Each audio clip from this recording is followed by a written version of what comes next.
and welcome again to Contemporary Moral Issues.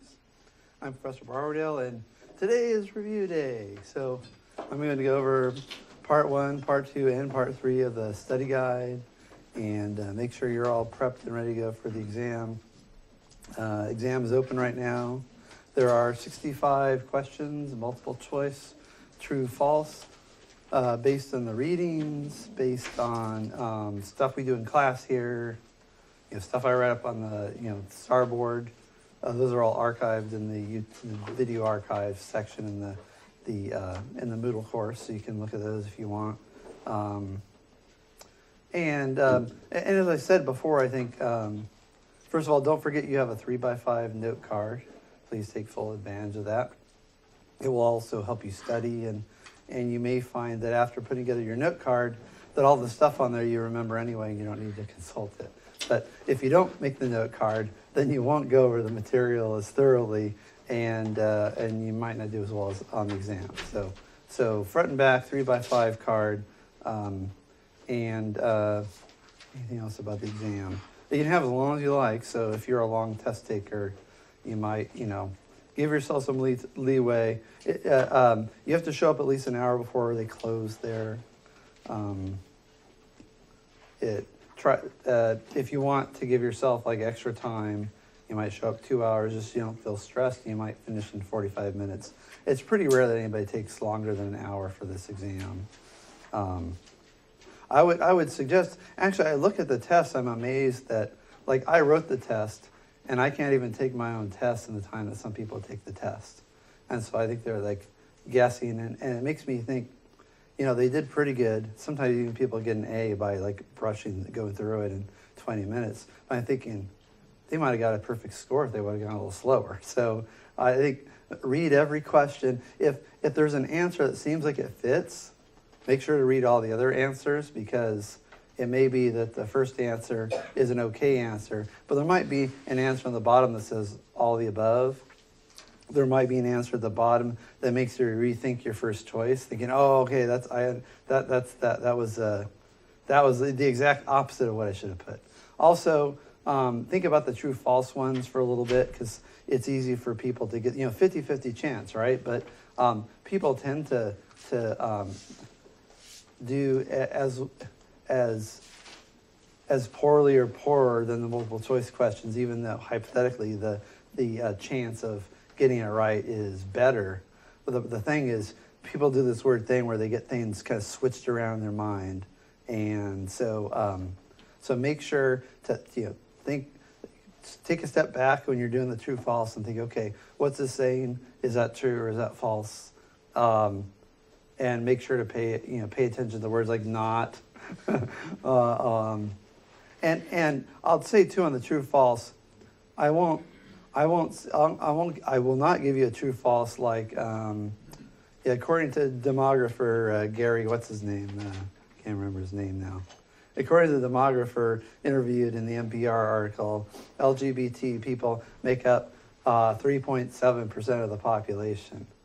And if you put it, and if that question was on there, and the number actually is, I believe, 3.8%, I'm not going to give you that and say, I got you, false. You're off by a point. So the true false ones especially are going to be sort of broad, sweeping statements like rates of suicide and college dropout and suicide rates are much higher for men than they are for women, and that's true, right? Or I might say, something good example of a true false. Oh, women must now sign up for the military draft just the same as men. True or false? False. Maybe next term, if I'm back next term, if I'm teaching this course next term, I'll be back whether they want me back or not. This is a matter of whether I'll be teaching this particular class or not. But if I do teach this class next term, or next year, the answer might be different. There's been rumblings about having women having women have to register for the draft, and the sticking point that came up was women in combat. So the legal argument was that women shouldn't have to sign up for the draft because they're ineligible for combat, and the reason for a draft is to have soldiers. And if you discriminate against women by saying they can't serve in combat roles, then you can't require them to sign up for the draft, which I think that seems like poor legal reasoning to me.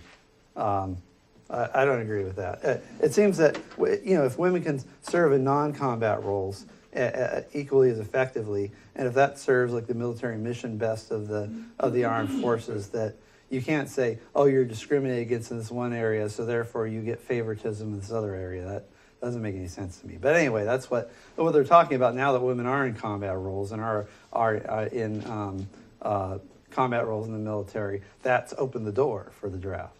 And my personal hope is that the Congress will start talking about passing a draft for women, and this will be so terrible that people will rise up and pressure Congress to get rid of the military draft. And so, this is half the population have to sign up. Suddenly, I like the idea of I don't like involuntary servitude, even when it comes to the military. And hopefully, if there's a real war, like an important war that threatens the national defense of the country, people will sign up based on their feelings of patriotism. On the other hand, if it's just foreign adventurism and toppling regimes or whatever, people are not going to want to sign up for that. So it's a nice check on the military power of the federal government. Okay, let me. What am I doing here? Oh, it's called the study guide. Oops. So we're only have a chance. The study guide's fairly substantial. Why do I give you such a long study guide? Well, it's because when I'm putting together a test, like one or more questions on the test correspond to these questions on the study guide. So I want to make it's very extremely thorough, and I hope makes up for a lot of people sort of have the feeling that things are sort of loose in this class as it's not cut and dried as compared to other classes, where you read the textbook and then the instructor comes to class and he tells you what's in the textbook again that you already read, and you talk about it a little bit, and it's cut and dried. So here I think it is. There are maybe more shades of gray, but there are certainly things that are cut and dried. And these are the things I will be testing on. Let's see if this works. There we go. Things like statistics, empirical facts. I might ask you about like moral principles, but I won't ask you what the correct moral principle is or what the most important one is in a certain situation. All right, so, and these are all in Moodle, and I think they're still in week 4, and the test is in week 5, but just, so you can scroll down these in Moodle. These are big enough so you can see them. This is as big as it gets. So this stuff at the beginning of the class, I'm going to have a few questions on problems with moral relativism. All kinds of problems. There's so many problems. Where do I start? So according to moral relativism, like what the majority, so there's 2 versions of moral relativism. The typical kind you hear is cultural relativism, which is the majority of the culture decides what's right and wrong. And then you get these strange effects like, well, the status quo is always right. So you're supporting the establishment. And people that we regard as moral crusaders like Martin Luther King or Gandhi are villains until they convince the majority, and then they're heroes. So you can go from being a bad person to a good person, from being a moral reprobate to a cultural hero, just by that one person, that holdout. You get them to come over to your side, all of a sudden you flip. And it's just kind of bizarre. The other thing is like, if you have a weighty moral issue, how do you trying to figure out whether you should have an abortion, whether who you should vote for, whether you should eat meat or not, made in factory farms. Well, just take a poll. Oh, majority of Americans eat meat, though, therefore there's no moral problem with it, right? It's the morality of polls. www.gallup.com will answer all of your moral quandaries. And then you can look at particular cultures that do horrific things like mutilate women's body parts, treat them as second-class citizens. There's still cultures that practice slavery. There are cultures where xenophobia and racism are institutionalized, both historically and currently. And not just in the way that you might hear in your sociology class or something, right? I'm talking about like apartheid, right, in South Africa. I'm talking about the caste system historically in India. And so there are lots, and even tribes on isolated islands that when a boat shows up, they all come out with their spears and arrows and try to kill the people that are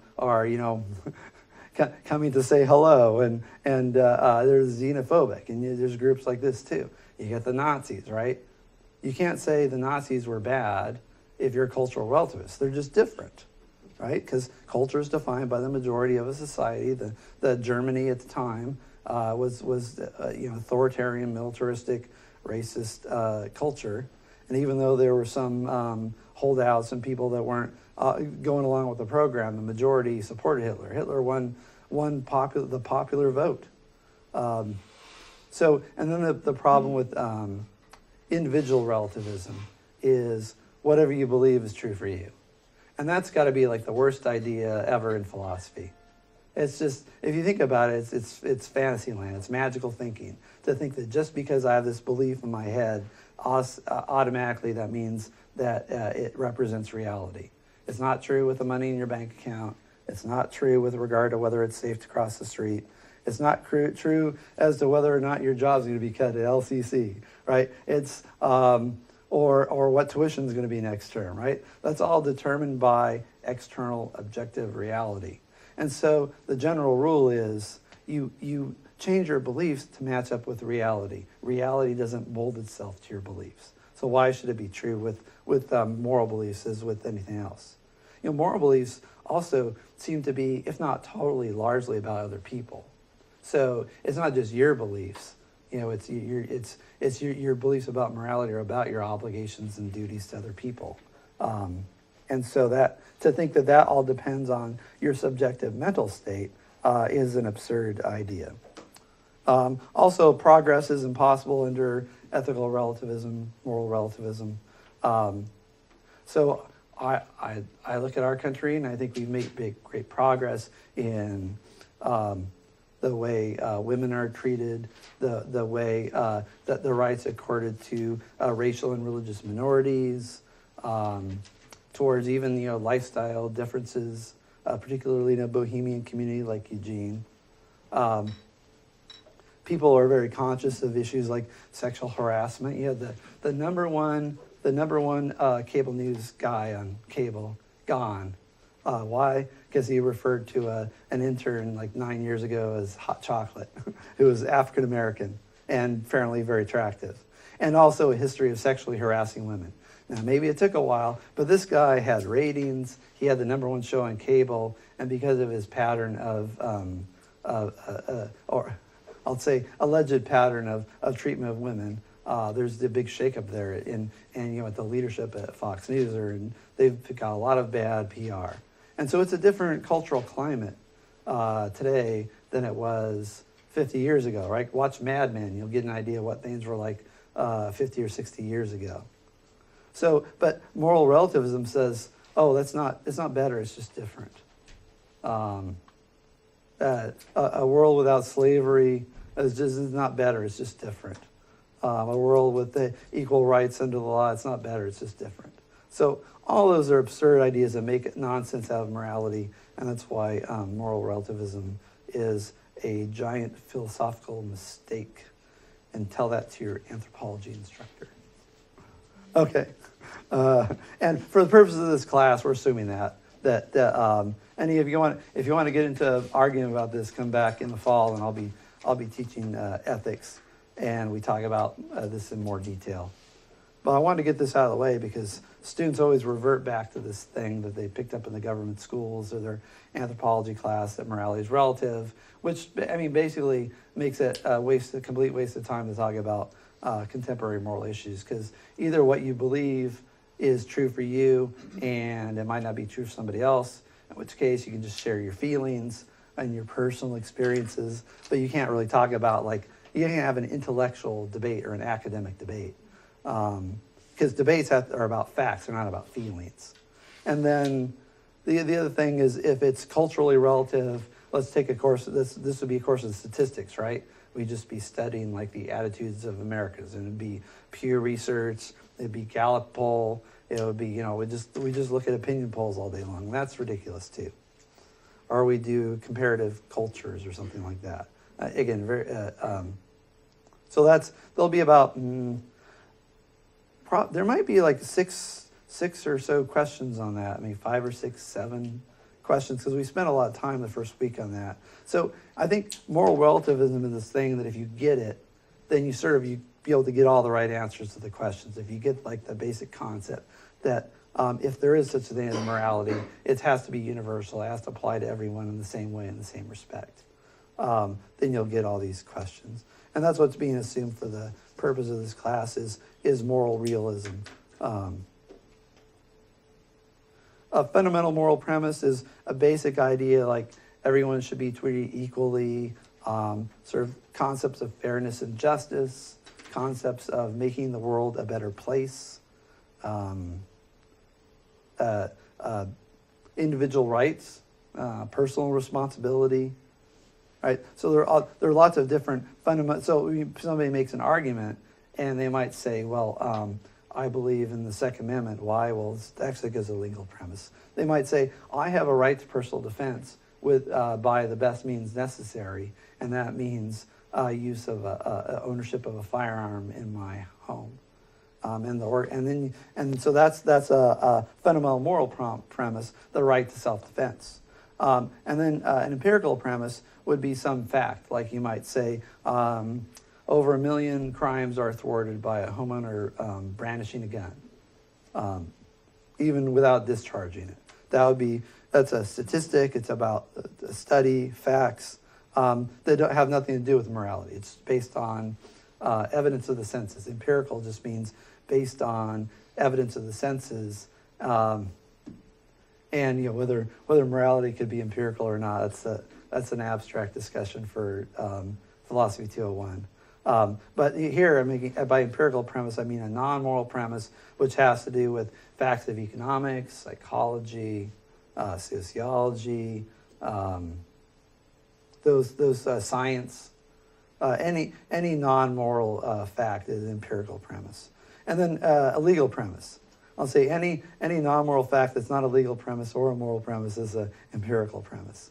And then a legal premise would be something like the Second Amendment guarantees the right to keep and bear arms, or the Oregon Constitution gives you the right to own a firearm for the specific purpose of self-defense, and that's written right in our Constitution unambiguously.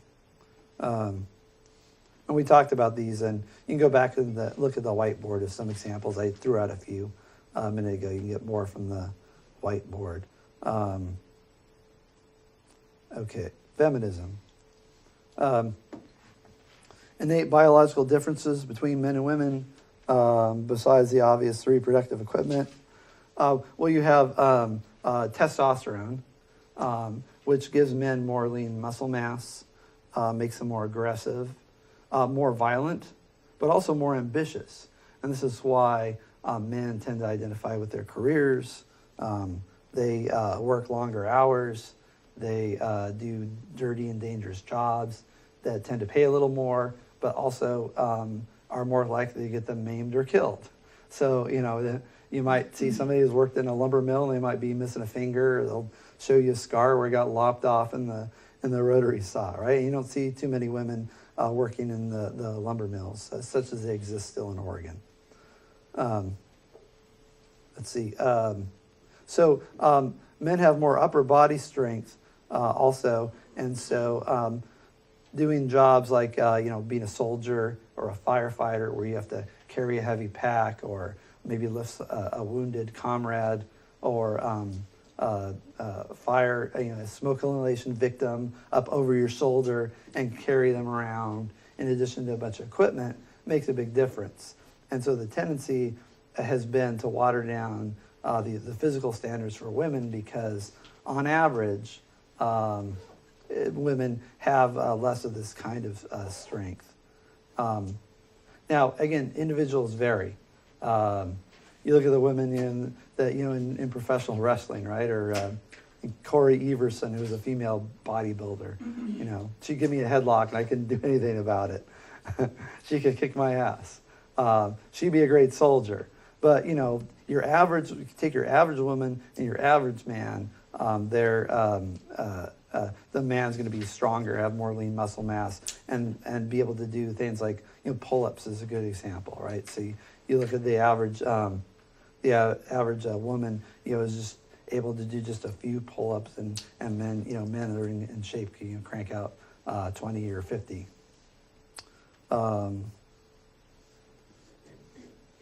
Why did patriarchy last so long? So because you have the original division of labor, which is men as hunters and women as gatherers and raisers of children and keepers of hearth and home, men get all the power. Men have the weapons to hunt and fight against enemy tribes vying for scarce resources. Women are in a subordinate position. They're there at home. They're teaching children and having children. But because they don't have the weapons and because they're naturally less aggressive, they tended to take a subordinate position. And there's historical differences and there's cases of matriarchal societies, but they tend to be an aberration. So you look historically across, across the thousands of years of human evolution, men tend to be in charge.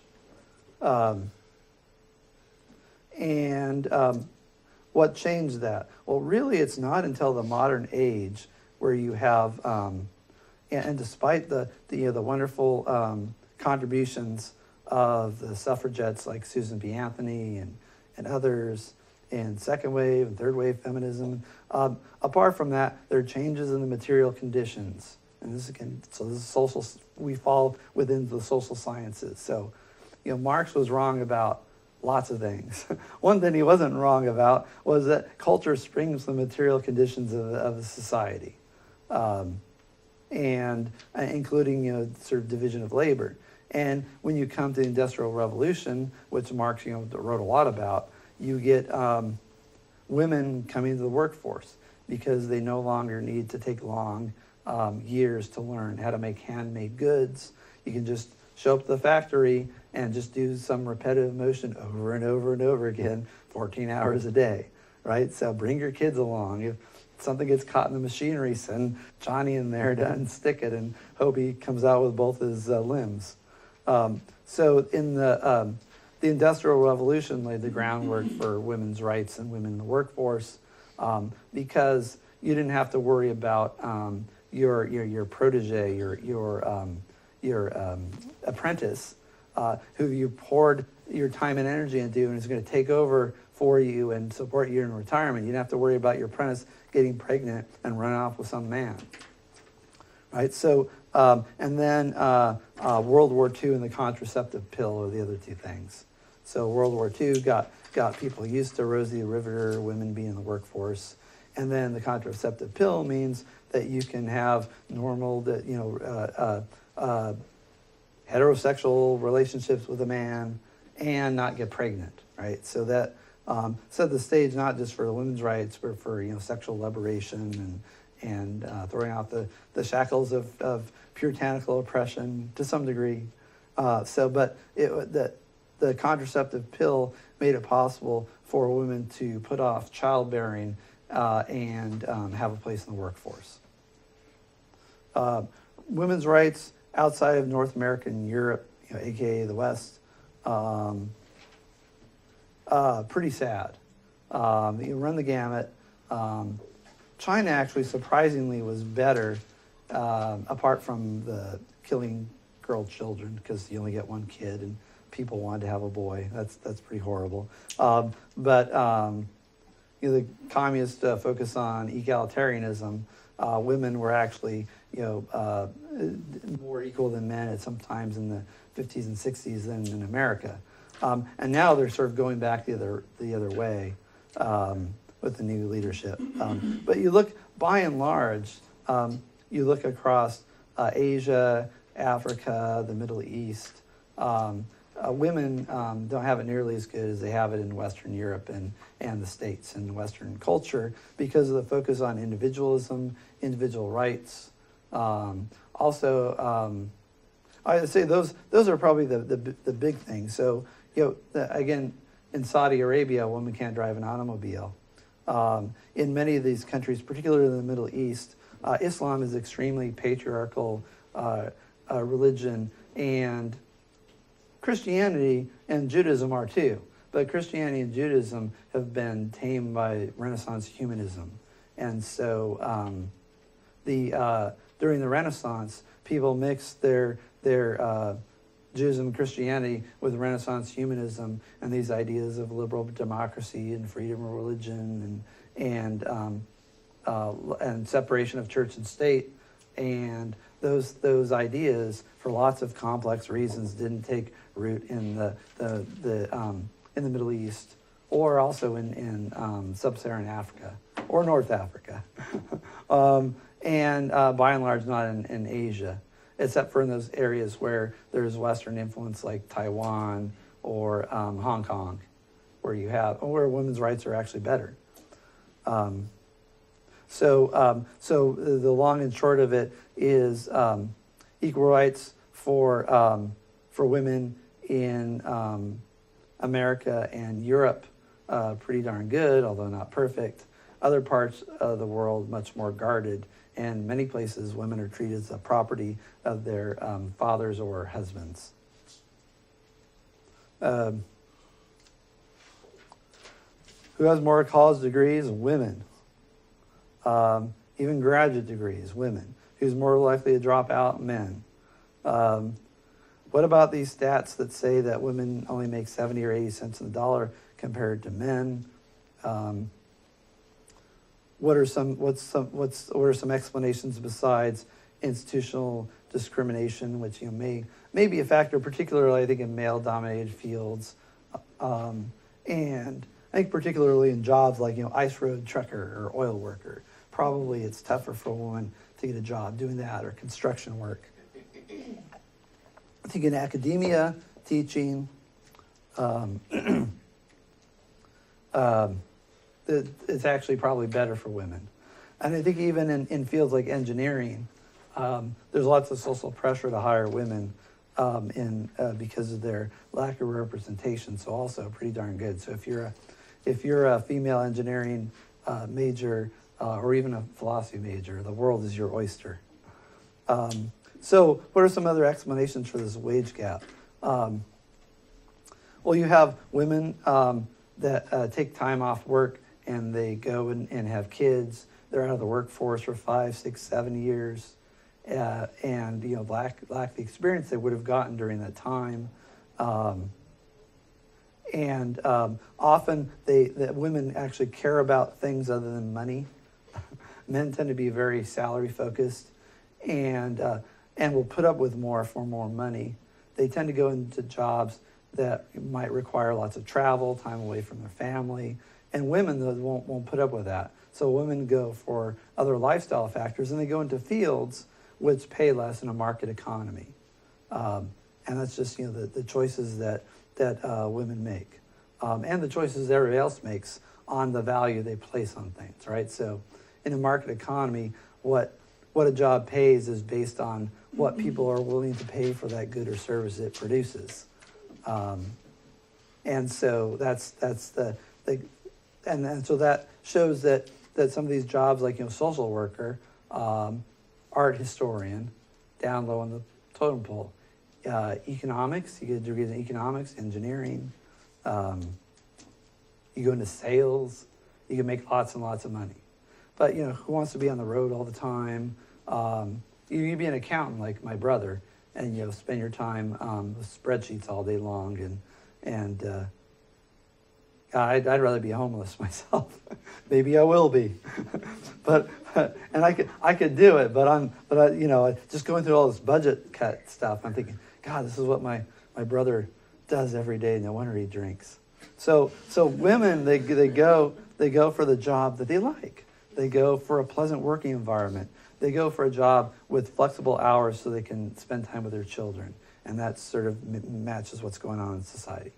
You want to say something about that? Yeah, I'm just wondering what sources you have to actually back that up, because I'm not it seems that way, but for the facts. So I'll give you. So we talked a bit about this. I'll give you this one statistic. Some of this is in the YouTube videos or a couple of the articles. If you look at single, never married women, and you compare them with single, never married men, they earn more money than the men. So if it was based on sexism, you wouldn't expect that difference. And when you see where did this statistic come from, the 70 cents for a dollar, it didn't come from a careful comparison of men and women with the same exact experience working in the same exact field. It came from taking Bureau of Labor and Statistics, adding up all the salaries of women, all the salaries of men, and then getting an average and comparing the two numbers, which doesn't take into account all these different differences in occupations. Now, I suppose you might say we live in sexist society because it cares more about engineers and teaching. I suppose you might make that argument, but then you'd have to say that all the women who make those same choices are sexist too. So I think it's a tough argument to make. And certainly, people care about lots of other things that lots of money goes into, like sports.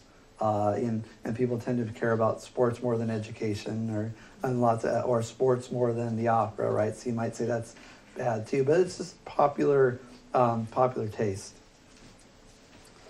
Men and women's brains are wired differently and function differently. I gave you a couple of jokey comics about that, but generally speaking, women's brains tend to work in more of a kind of Gestalt fashion, and they tend to when they get together in groups, they focus on consensus decision making. There's lots of communication. Women are really good at communication. Men tend, when you put them in a group, they tend to pick a leader, have a hierarchy, set down some rules, and go to work on the problem. And it's a different sort of a way that decisions are made. And it's based on the way men and women think. Men, again, not every man, I just want to emphasize this, not every man and not every woman, but overall men have better spatial ability and logical, mathematical ability to do abstract problems. Women tend to be better at things like communication and better at managing people. And men tend to look at the world in a kind of depersonalized, abstract way. Women, and they think about the world as sort of a thing that they're going to fix, like fixing a car. Whereas women tend to focus more on the personal and on the interaction of people. And if you think about that, and these are based on studies of brain function, of watching human behavior in psychological labs at top schools, and I gave you some of the evidence for it in the readings. Where was I going with this? So it's based on brain science and also observing human behavior, and it also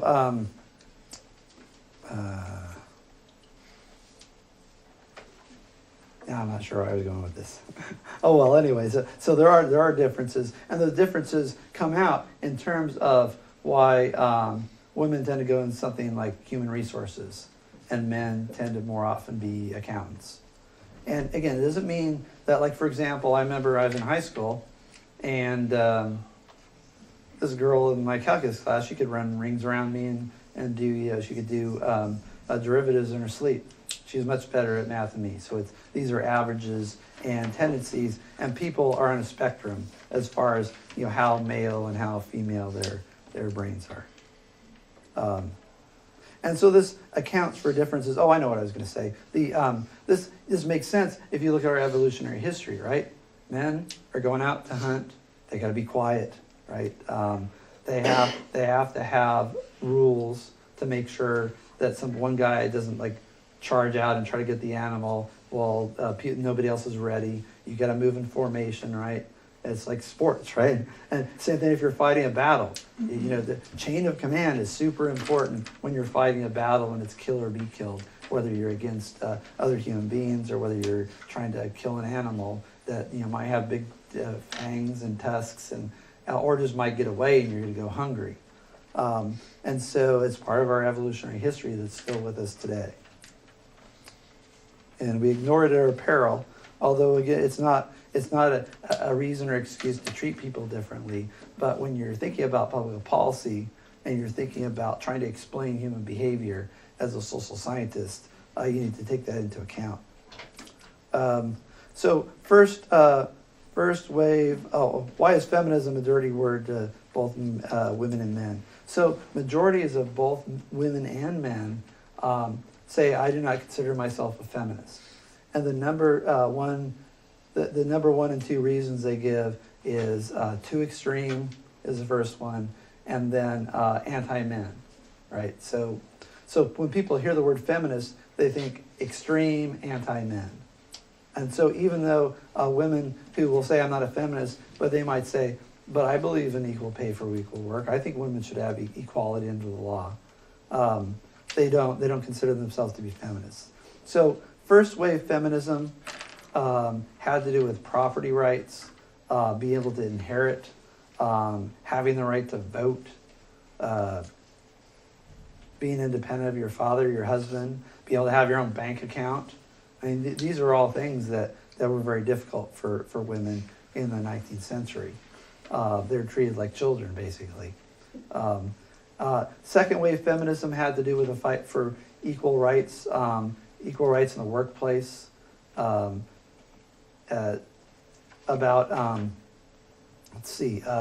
sexual harassment is part of that. Discrimination on the basis of sometimes you'd have like women who would be turned away because there's a man that's applying for the job and he has a family to support. Third wave feminism has to do with this idea that feminism isn't just for white women, but it should be white middle class women, but it should be this broad-based movement, and that you should join arms with the LGBT people, with the people that are fighting for race-based identity politics. People are fighting for equal treatment because of their race. So the idea is that the people fighting racial discrimination, sexual orientation discrimination, and gender discrimination should all sort of band together. And this is why you have this a woman who supports Sharia law, being part of the Women's March, because you think like a feminist who cares about women's equality isn't going to put a woman up there that says Sharia is great. You don't have to pay interest on your credit cards, ladies. You would think that person would be anathema and certainly wouldn't be an organizer. But because of this idea that Islamic immigrants are being discriminated against, along with people of color, along with women, along with gay people, the idea is that all those people should get together. It's called the intersectionality. This idea that there's common cause with all downtrodden groups of people, and they need to band together. So that's third wave feminism. The third wave feminism is also kind of more radical than second wave. Second wave had its radical thing with Gloria Steinem and bra burning and it seemed radical at the time, but the third wave feminism is becoming even more radical, and I think more of a turnoff. So I gave the Ashley Judd speech as just an example of something. I gave that example of how not just men but women listen to that speech and they think, well, that's kind of nutty. That goes too far, right? Some woman screeching about her menstrual flow in front of a crowd of people is not the way to advance women's rights. And again, you might think it's great, and a lot of people think it's a great poem, but that's the sort of thing that turnoffs are middle of the road, don't rock the boat.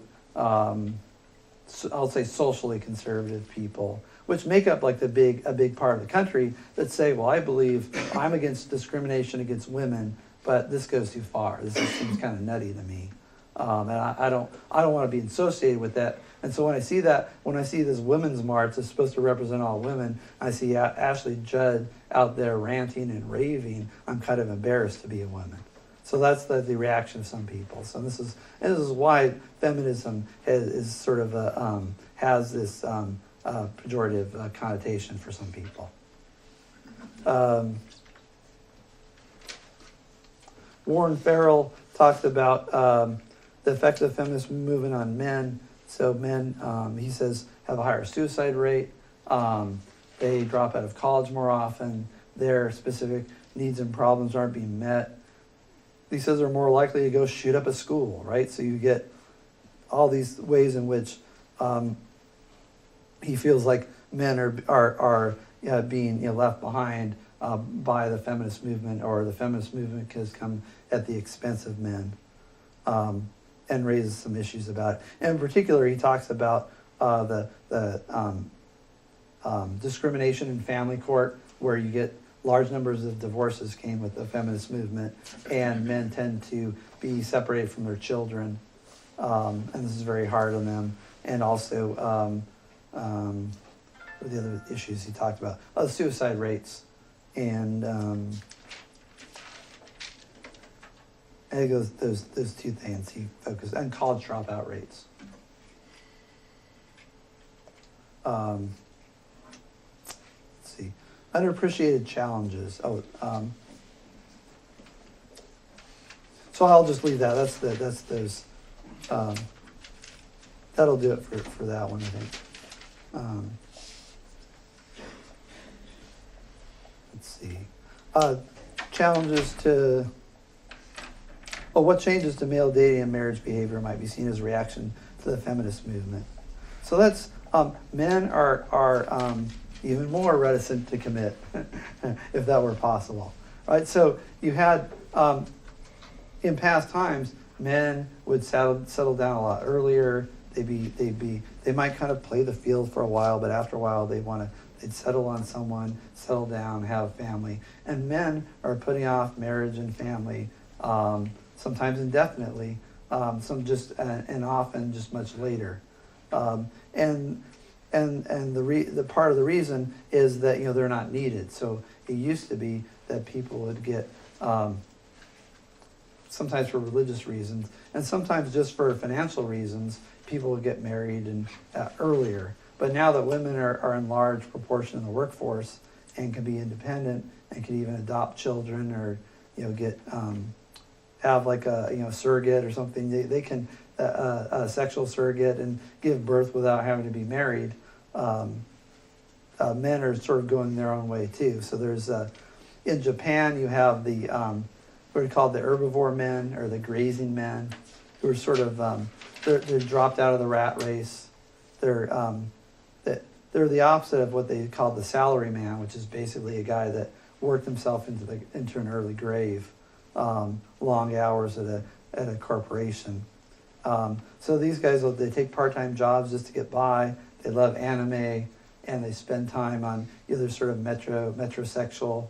They care about their appearance more, and they're kind of dropped out of the mainstream society and all the obligations and expectations put on men. And in part, it's because they can, because it's kind of a reaction to the patriarchal society. So while women are being liberated from their traditional roles, so are men. And men are like, well, if women are going to be liberated, then I don't have to commit. And I don't have to support a family. I can do my own thing. And there's this other group called the MGTOW movement of is men going their own way, who have either sworn off women completely or because they sort of bought into the traditional male roles, and they feel like that this is kind of a reactionary movement to feminism, and women have decided to drop out, or they're just going to basically date around for the rest of their life and not be part of a family and make a commitment. Yeah. So is that like, are those like basically the two same movements, just in different areas of the world? Yeah, I think it's yeah, right. So they are. They're pretty much the same. The Herbivore thing is a little more focused on like work and social obligations, but they're basically the idea of men wanting to be more independent of women. So you have women wanting to be more independent of men. Gloria Steinem famously said, "A woman needs a man like a fish needs a bicycle." And so you have women, wanting to be more independent from men, and then you have men saying, "Well, I want to be more independent from women. I don't want to be tied down. I like playing the field. I like dating around, or I'm going to focus on, my anime, and I'm going to, why do I need sex when I got internet porn, right?" So, and that's been a larger movement too amongst men in reaction to the feminist movement.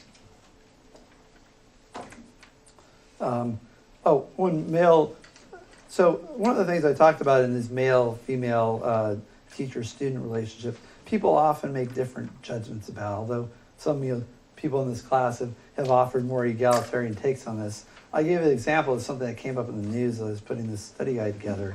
There's this 50-year-old teacher, this 15-year-old girl runs off with her 50-year-old teacher.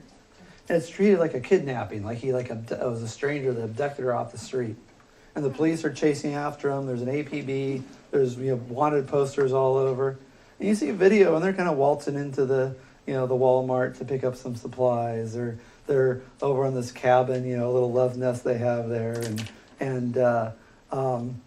but the news treats it like it's the evil sexual predator who has this poor young girl under his spell.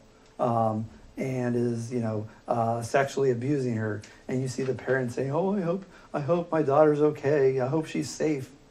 Whereas if you reverse the genders, would you have that same idea, right? A 50-year-old woman taken off with a 15-year-old boy, probably not. And so it's treated as a criminal matter. It's assumed it's an abduction. This guy's going to go up the river for forever. But it's all consensual, though. I mean, it's even though she's 15, she's doing it because she wants to, and so I think it still shows that people do have these different attitudes about gender, and whether they're discriminatory or whether they're just different. They're different attitudes because of the different dynamic and the power dynamic and lots of other things having to do with sexuality. And I think these high-profile cases of male teacher with female student, as opposed to particularly men, you look at men who aren't excessively religious, will say things like, "Where was this hot teacher when I was 15?" Or they might talk about a teacher that they had the hots for when they were in high school, and whereas you tend not to get the same reaction from females. Particularly grown women will see this as a case of exploitation and predation. Honor killings is when you have family members that go out to kill a woman based on perceived sexual looseness. Sometimes it's just her manner of dress. If she's from a culture which requires modest dress and she's dressing in Western garb, or wearing a skirt or not having a head covering, they'll or worst of all, runs off with a boy. They'll not just try to bring him home, but hunt her down and kill her, tie her to the bed and burn her alive. Female genital mutilation, that's FGM. It's performed because of this idea that women are sexually loose, and if you don't do this, that they'll be sleeping with everybody in the neighborhood and bring disgrace in your family. So it's based on misogynistic attitudes towards women. These restrictions on women's rights around the world. I don't know if I'll ask a particular example. I might give a couple not related to these. Just kind of look over the article where I talk about some of the worst excesses of restrictions on women's rights. Sharia is it's Islamic law, so it's based on the Quran and the Hadith, which are the traditions of the Prophet Muhammad. It's it's encoded in law, and in many Middle Eastern countries, it's the law of the land, and so in countries where Sharia is the law of the land, women's rights are extremely curtailed. So to the extent that that women have greater rights, it's because of Western or humanistic influence and notions of equal rights and personal responsibility. To the more fundamentalist countries like Iran or Saudi Arabia, they're very repressive of women's rights. De facto means it's sort of how things shake out. De jure means it's written in the law. So sometimes we had, under the Obama administration, there were immigration laws, but the administration didn't really enforce them with any rigor and often looked the other way. So there were de jure policies that said that you can't immigrate illegally to the United States. De facto, if you could get in and stick around for a while, you're probably going to get to stay. So that's the difference between de jure and de facto and de jure. So de facto is just that's how things actually run. De jure is like, this is what's written, which may or may not be enforced. That's legal. These are legal terms. Women don't have to sign up for the draft currently. That might change now that women are allowed in combat roles. Women serving in the military. It's difficult for most women to meet the same physical standards of men as men. And on Navy ships, 16% of women end up being pregnant, which can be a problem for military readiness. And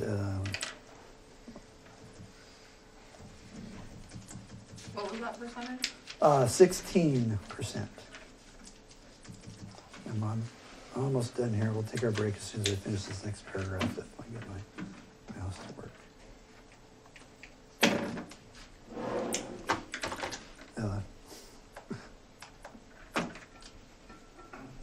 Just to be fair, at age you get a difference between them physical. Pardon me? Just to be fair, men get a physical difference too when their age and those requirements. Oh, yep. That's true. That if you're older, they want water them down too. You're not the only ones. Equal pay day was this idea of trumpeting the statistic that women don't get paid as much as men. It's due to institutional sexism, and we need a law to mandate it so that women can sue their employers to get what's coming to them. So the DNC had this thing to sort of equal pay day where they're charging people different rates based on the pay gap. And in the story, the writer points out that Hillary Clinton paid her female staffers less than her male staffers, which in a rate that mirrored the pay gap that these DNC activists were complaining about in an ironic twist. And it turned sour. It's just a funny story there that they didn't sell any lemonade and they got shut down for operating a vending booth without a permit, and they got outcompeted by the Krispy Kreme donut charity, whatever their charity was, Anyway, the main point from this article was that even Hillary Clinton, who's running on the basis that she was a woman, paid her female staffers less than her male staffers. Statistically, mirroring the statistics in general at the Bureau of Labor Statistics for all men and all women. Okay, so let's take a 10-minute break, and I will cover the other two parts of the study guide, perhaps a little more rapidly.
Just a couple announcements.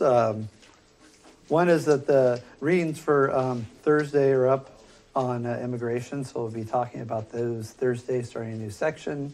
The test will be open through next Tuesday, just because the review session's coming late, so I want to make sure people have plenty of time to do it. So you can have till close of labs next Tuesday, 7 o'clock. A couple of things on feminism. Patriarchy, you should know what that means, which is rule by men.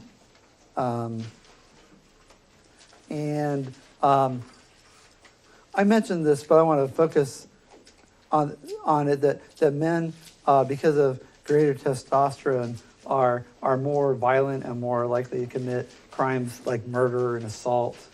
The criminal justice system predominantly has men, particularly for serious and violent crimes. The vast majority of people incarcerated for those things are men. And this is the same reason why people that like the top earners, the millionaires and billionaires, and the guys are just, maybe like small potatoes millionaires, just a couple million, that, are in sales and, or like really accomplished, say, lawyers, trial lawyers, right? Jobs that, some honest, some not so honest, so they make lots and lots of money. They tend to be men. So it's that testosterone which channeled in negative ways can create horrific crimes. Channeled in more positive ways can create productive people, or at least people that make a lot of money. Some productive, some not so productive. Some counterproductive, maybe with the trial lawyers, although they have their place. Okay, so moving on to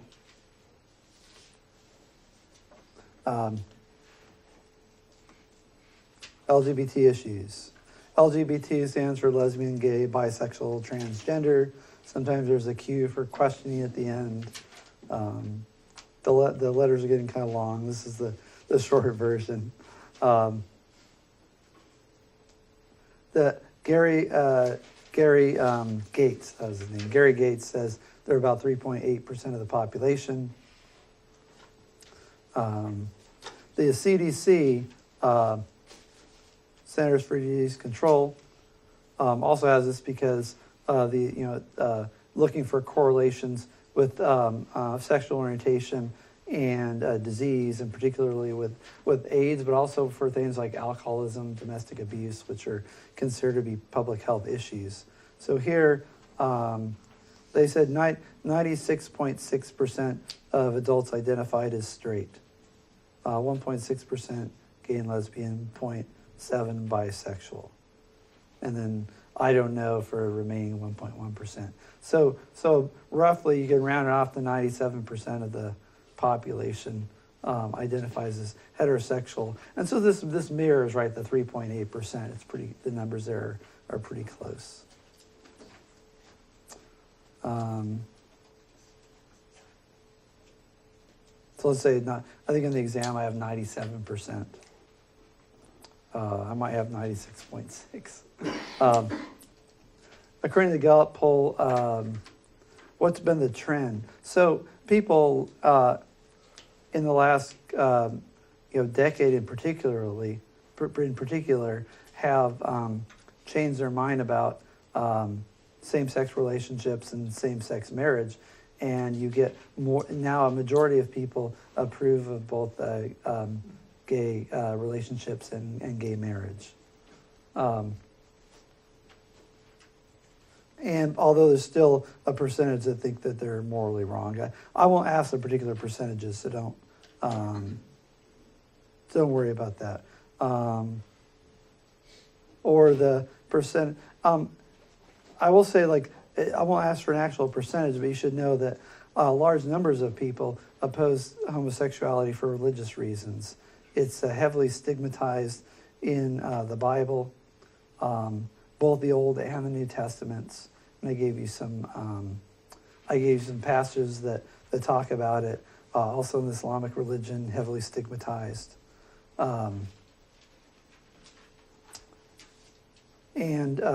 So that because we're a predominantly Judeo-Christian culture, and that's our religious background, and America was first settled by Puritans, and the majority of immigrants to the country in its formative years came from Britain, and then later came from Western Europe. That's still our heritage, and this influences people's attitudes still. Lawrence versus Texas in 2003 said basically any sex between consenting adults is A-OK and can't be criminalized by the states. And so this got rid of sodomy statutes that criminalized homosexual acts in about 14 states that were predominantly, I think they were almost all in the South. So it got rid of all laws against homosexuality. And Obergefell versus Hodges legalized gay marriage in all 50 states. So it said that the Lawrence versus Texas was about the right to privacy, and it basically said, there's this concept of the right to privacy that can be found in the Constitution, the principle, and that if it doesn't apply to sexual, intimate relationships, what does it apply to?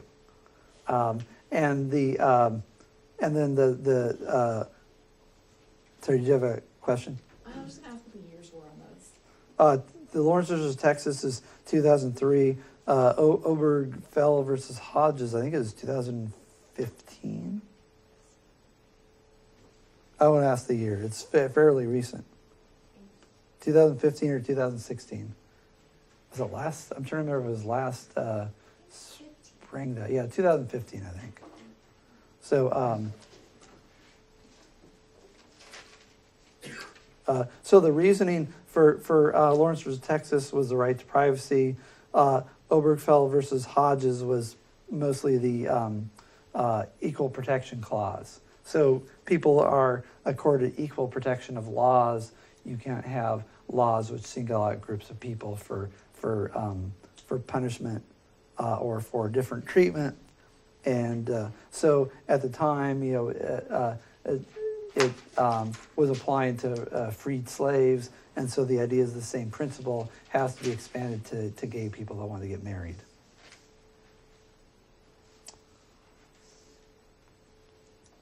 Other people looking for special protection. So I talked about these protected classes. So the protected classes under federal law, you have women, African Americans, Hispanics, Asian Americans, and Native Americans.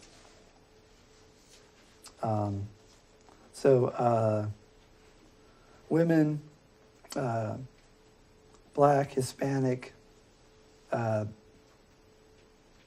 Asian, and Native American, or Indian.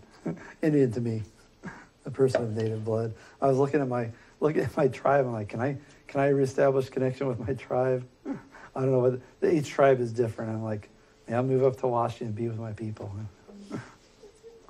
I'm considering my options. So anyway, those are the 5 protected classes that get protection of anti-discrimination laws and also are used in affirmative action. And so in Oregon, that's been extended to sexual orientation. So it's against the law to discriminate against a person based on their gender identity or sexual orientation. And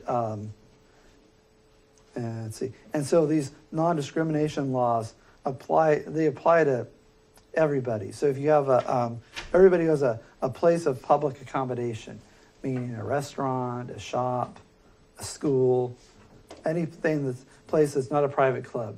So I can have, bar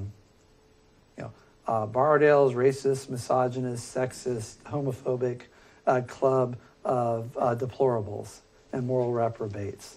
And I can say only white males can come in. And we sit around and smoke cigars and tell racist jokes, right? And that's freedom of association, right? And I can put a big keep out sign and I can list a bunch of people that can't come in. Now I'd be a complete jerk for doing that, but it's my right under the Constitution.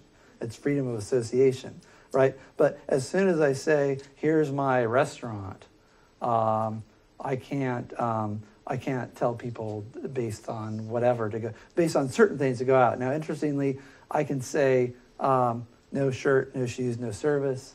I can turn someone away for not wearing a shirt with a collar on it.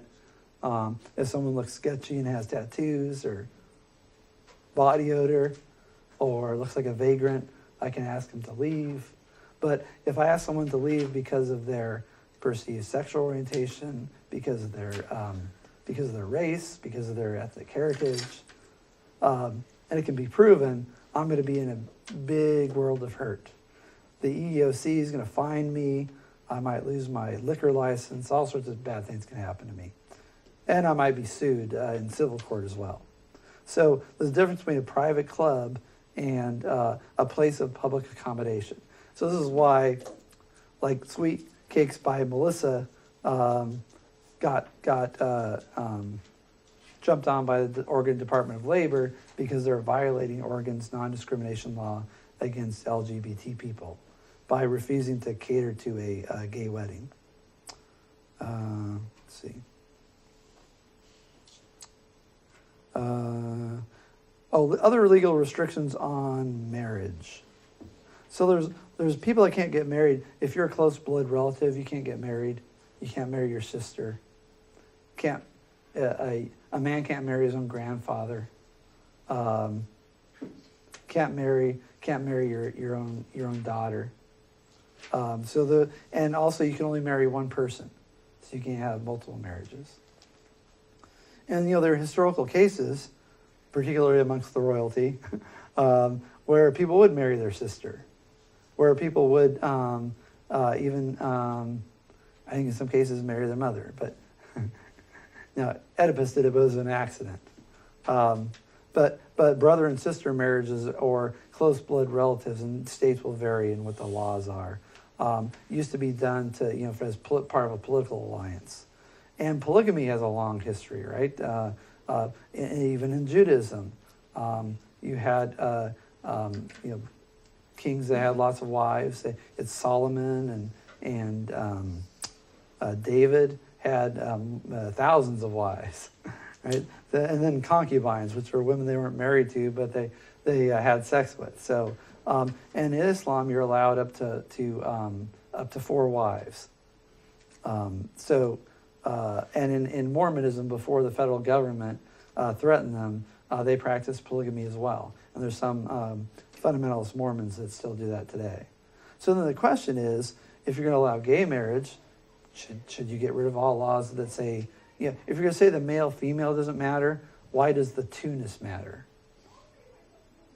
So that's why I brought up the polygamy. And also,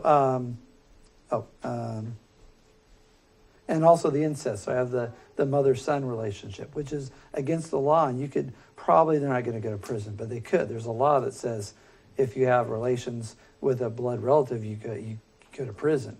So the question is, do these laws about consenting adults really make any sense? Now, this is in the UK. Probably, if a case ever comes to the Supreme Court where they're both adults, you might get this explicitly, explicit court decision.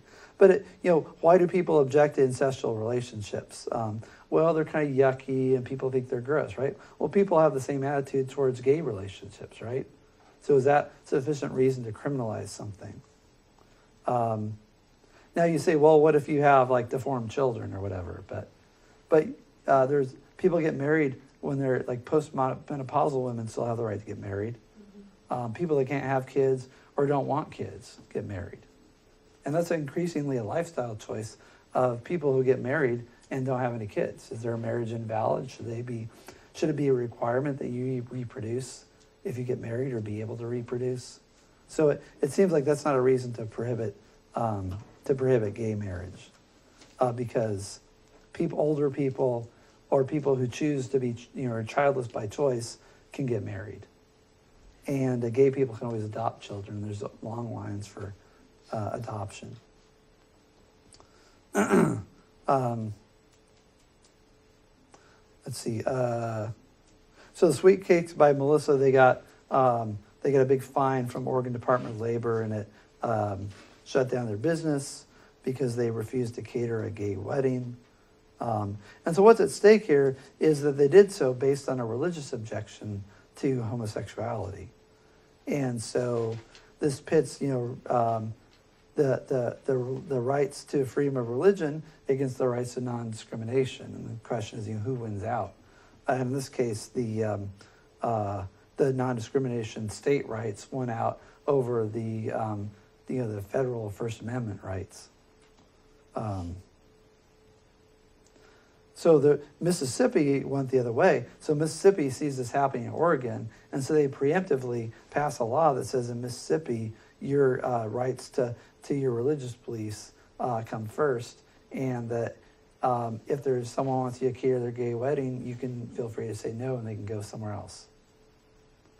HB 2 is North Carolina's transgender bathroom law, and it basically says that you are the gender on your birth certificate, and you have to use the appropriate restroom to your gender.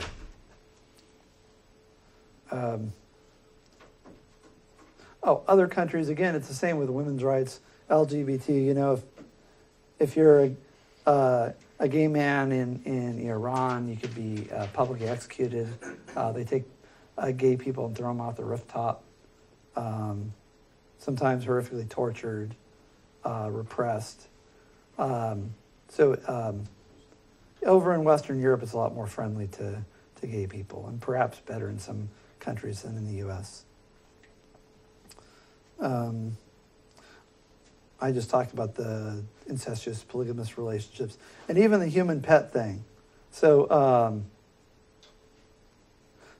this raises the question of how far does tolerance go? To what extent do I have to participate in your lifestyle choices?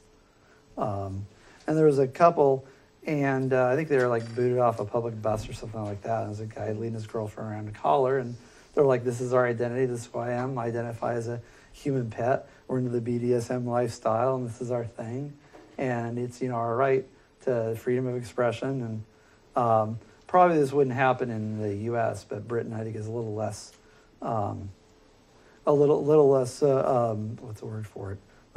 The laws are a little more stringent. They don't have the First Amendment there. And so, I ever heard a student talking to another instructor about her collar and said, she's in this lifestyle. She has it on like a slave collar and says, "This is it's like a wedding ring to me."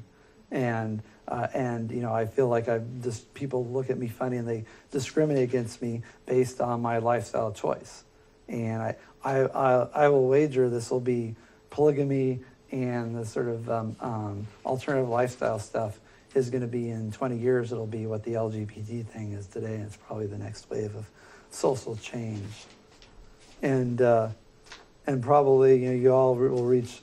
Some of you who are still young will reach middle age, saying, "What's going on with society these days? All these weirdos and freaks. I don't get it."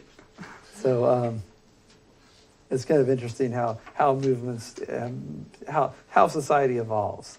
Anyway, but I bring this up just because there's the same attitude that people have towards people in the BDSM lifestyle are similar attitudes that people used to have, and still to some extent still do have about gay people, but are gradually fading away.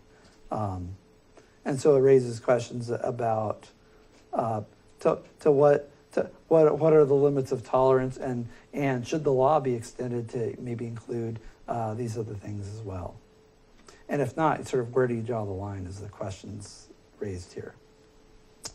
All right.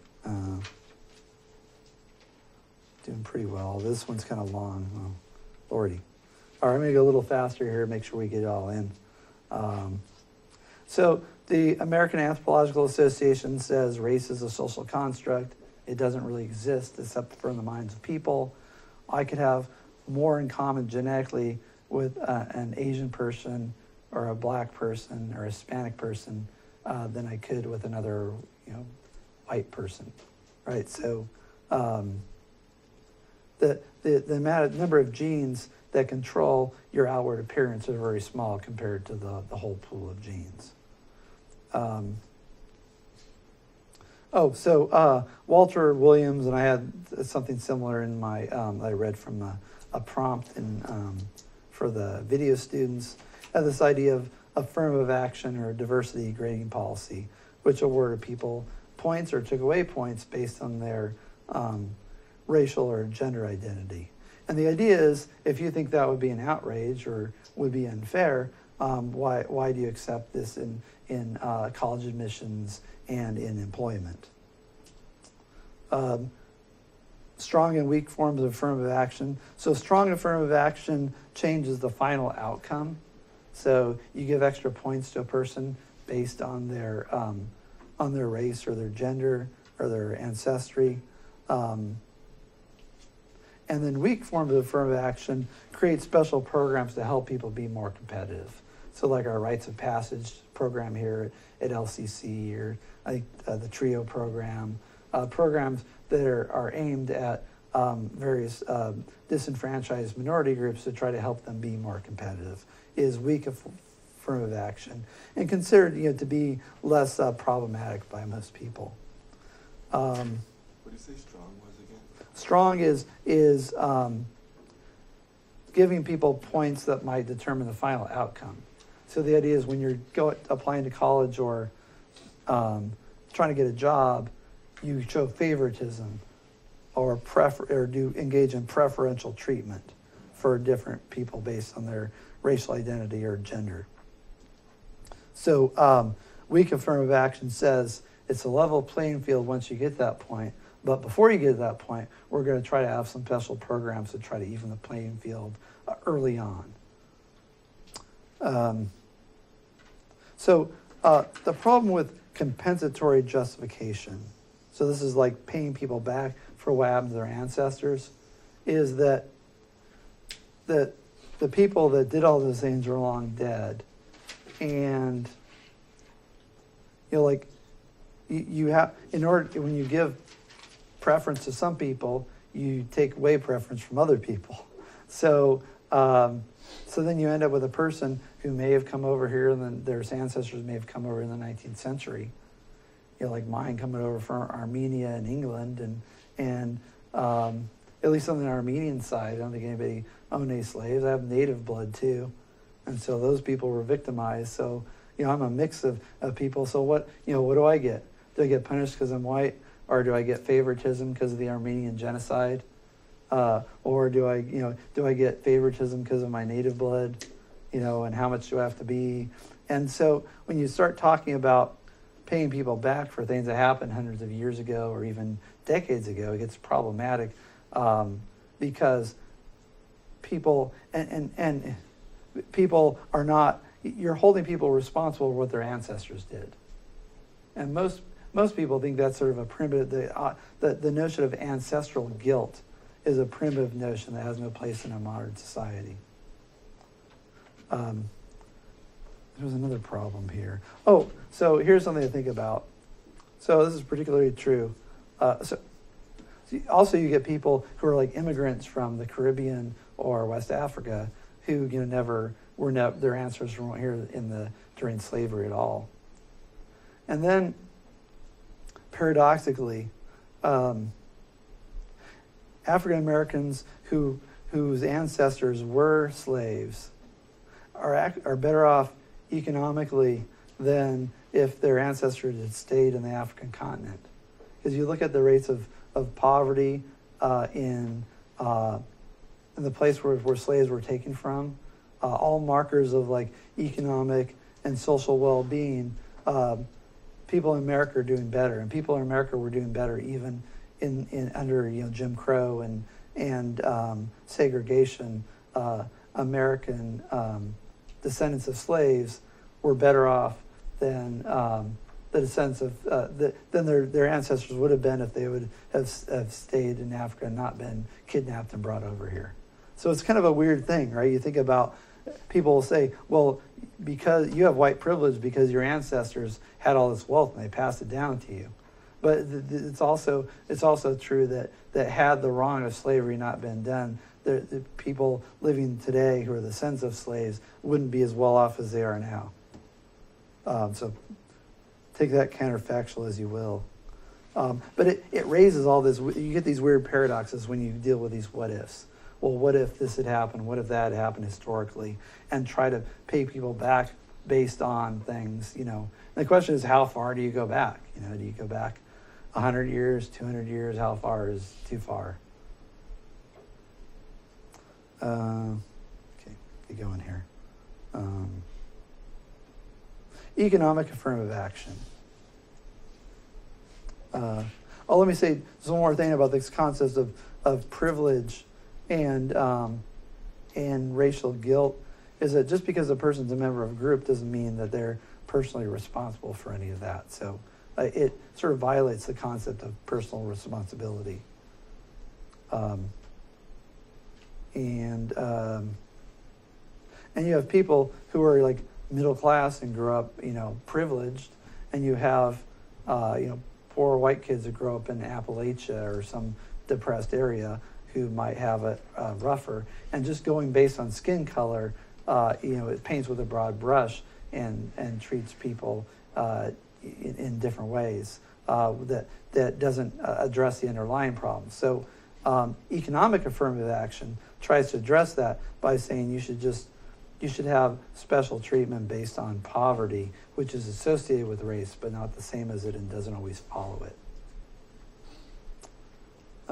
Frank Ricci was a dyslexic white firefighter who wanted a promotion, and they tossed out the test because not enough African Americans scored in the finals.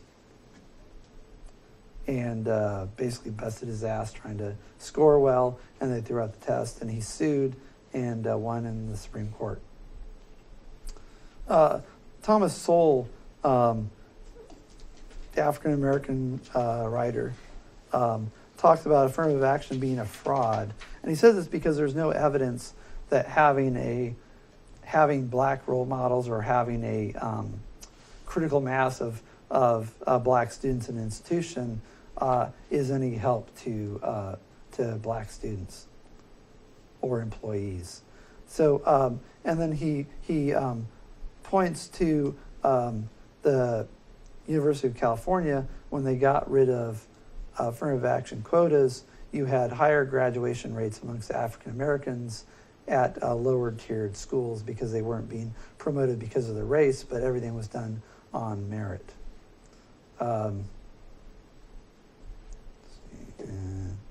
And he points out that you can have role models of different races and genders, and that there's little or no empirical evidence that this makes a huge difference.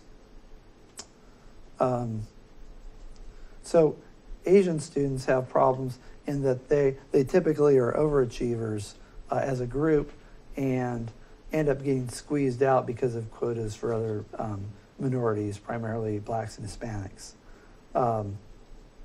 And so you have Ron Ends and Ralph Nader on opposite ends of the political spectrum suggesting that you level the playing field by giving free Harvard degrees. And also they wanted to open up Harvard keeps secret how they pick people in admissions. There's some stuff, but the formula they use is kept under wraps, and they wanted it out in the open. And they suspected that Asian students were being passed over in favor of other minority groups. John McWhorter finds himself defending Justice Scalia, and he talks about some of the problems with affirmative action as reverse discrimination and all of the unintended side effects of affirmative action, which he thinks causes more problems than it solves. And he says the education gap has to do with an attitude of anti-intellectualism in the black community. Something which he experienced himself personally and thinks is more of a problem than white racism.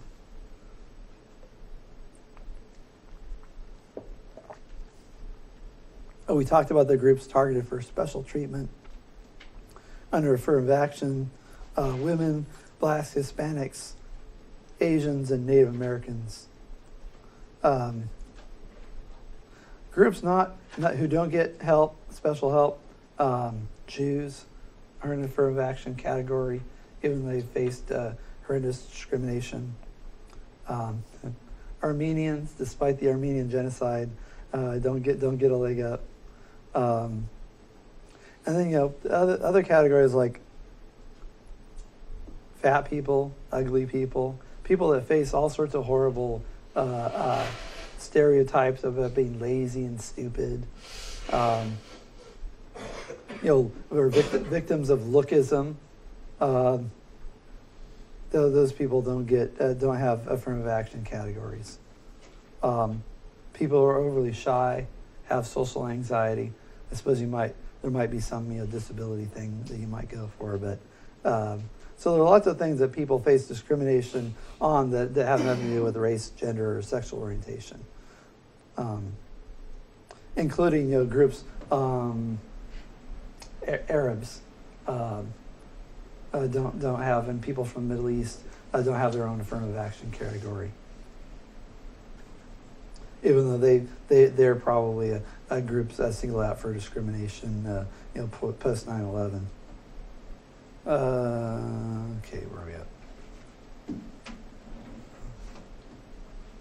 Oh, so generally speaking, what affirmative action laws say you have to do. So the difference between affirmative action laws and anti-discrimination laws, it says you have to take positive steps. So it's not enough to not discriminate, which is a negative thing.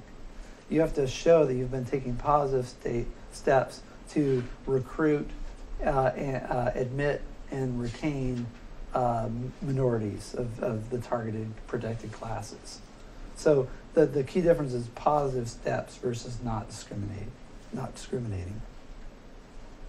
You have to have a written plan if you're a certain size. And so who does it appeal to? Or who does it apply to? It applies to businesses with a certain number of employees and who do business with the federal government. So you have to be of a certain size, and you have to get a certain amount of federal dollars. So you have to meet both those requirements to have affirmative action requirements. So if you're running a Chinese restaurant and it's you and all your relatives, there's no like affirmative action requirement there. If you're a company with 50,000 employees, you got to have a written plan. You got to show that you're going the extra mile to look for minority employees.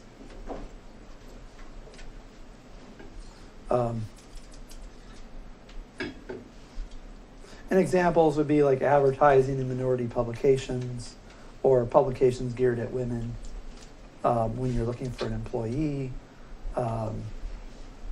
Positive outreach to minority areas when you're trying to recruit students for your school and so on. Meritocracy, that's the idea of deciding everything by merit and ignoring skin color and ancestry and whether somebody's an alumni, all that stuff, alumnus.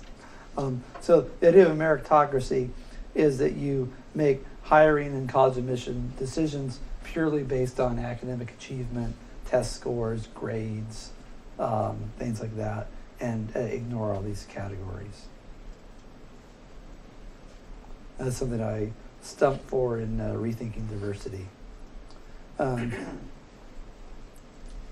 So the Great Society program, in short, it paid single women, largely minority in the inner city, to have kids without a father in the house, creating large amounts of juvenile delinquency and urban crime, and breaking up the black family, and then add to that the war on drugs and racial discrimination, and you end up with cities like Baltimore and Chicago today. And interestingly, if you account for the higher single parenthood rate and the fact that more African Americans live in the South where wages are lower, but cost of living is also lower, disparities between blacks and whites virtually evaporate. I talked about some harmful effects of affirmative action policies. They perpetuate stereotypes that targeted minority groups need extra help, that they're not as good, create resentment amongst people who are passed over for promotion or don't get into school because of quotas. And might actually stoke the fans or the fires of racial animosity when you're trying to reduce racial tensions and produce a more just society. Let's see. So I'm going to go over this. I've got about 7 minutes. Basically, this idea of focusing on differences separates out people. In the instructor's never to be humble opinion. If you divide people by race, by gender, by sexual orientation, and you focus inordinately on past discrimination, and also tell people there's a rigged system and they're going to get a raw deal, you're going to create anger, bitterness, animosity, suspicion, distrust. And people are going to think America sucks. It sucked worse in the past. It still sucks today. I'm going to get a raw deal no matter what I do. And you create depression, anxiety, anger. If on the other hand, you try to focus on our common humanity, you tell people they can succeed in America, that things have been bad in the past, they're not perfect now, but they're getting better. Let's all work together. Let's ignore these differences and focus on our common humanity. I think that creates a recipe for progress and beneficial social change. I think too that diversity as supported by LCC is this idea of surface diversity, having people different skin color, different reproductive equipment, but you have a kind of largely monochromatic faculty and staff and administration when it comes to ideology or political beliefs or even religious beliefs. So I quote an author that says that diversity creates a group that looks like the rainbow but all thinks like NPR. And so rather than diversity of ancestry or skin color or sexual orientation, I suggest that we should look for diversity of viewpoints, of life experiences, of diversity of ideas rather than diversity of ethnic and racial identities. I'm going to skip over some of this. One thing is diversity is not all it's cracked up to be. You look over at Europe with the migrant crisis, you get cultural conflict, you have economic problems, you have social problems, you have interreligious fighting, you have ethnic fighting. Whereas you look before, if you have racial and cultural homogeneity, you get less conflict. So, and I'm not suggesting you should be a xenophobe and insist on everybody being the same, but I'm saying diversity isn't always a plus. And sometimes having lots of people with lots of different backgrounds and points of view and with ethnic rivalries and past conflicts can set the stage for future conflicts. And diversity isn't always a strength. Sometimes having people that are very, very different and then focusing on the differences can make things worse. And then making people more race conscious and more conscious of cultural differences can prove to be counterproductive. And then in the stuff from David Horowitz, some of these other authors The Academy is largely a progressive left-wing institution, present company accepted. I agree with the Academy maybe half the time. And you get this troubling thing on campuses where you get this liberal orthodoxy, where conservative speakers are shouted down or disinvited. There's riots. Faculty sometimes participate along with the students. And you look at the speakers that come through, they tend to be liberal or left-wing speakers. And the curriculum is also decidedly one-sided. The National Association of Scholars suggests that it's a good idea to include works by women and by people of color and non-Western works where it makes sense in the overall curriculum.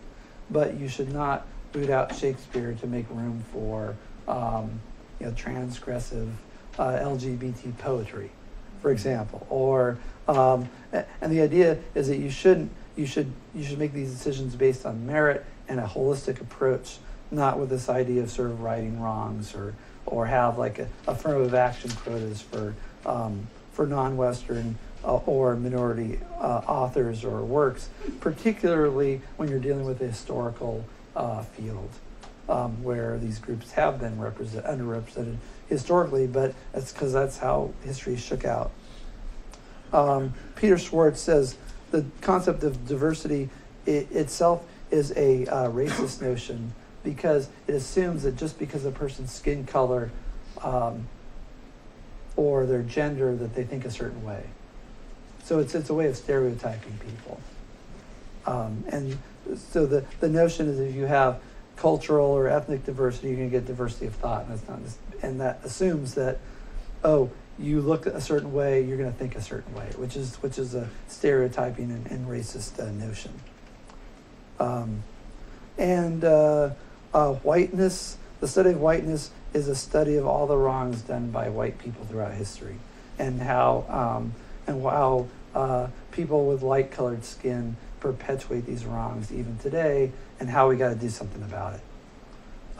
And it's different than all these other women's studies or Chicano studies or African American studies, where you celebrate the achievements of these groups. Whiteness studies is odd man out, where you're looking at the whiteness as a problem to be solved.